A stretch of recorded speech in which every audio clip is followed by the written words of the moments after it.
యో సూర్యదేవా ఏంది ఎండ్ల మమ్మల్ని బతకమంటావా సావమంటావా? సావండి. నీకు మా మీద ఇంత పగ?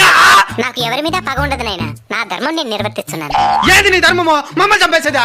మరి మీరు చెట్లను చంపేసినప్పుడు ఈ ధర్మం ఎక్కడికి పోయింది నాయనా? అట్లా నాకు తెలుసు. ఈ ఎండకి తలకు తోట్లు పడుతున్నాయి. మీరు వాడి ఏసీల వల్ల ఓజన పరికి ఎప్పుడో తూట్లు పడింది నాయనా.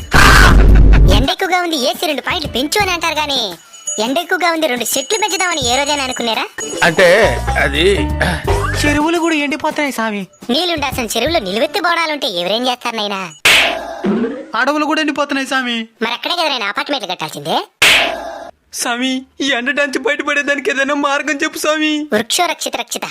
చెట్లను మీరు కాపాడితే అవి మిమ్మల్ని కాపాడతాయి. తప్పకుండా నాటి కాపాడుతాం సామి. సామి ఇంక మిఠాని ఈ ఎండలు తగ్గినా in front there is crocodile festival. అంటే ముందుంది ముసళ్ళ పండగ అని.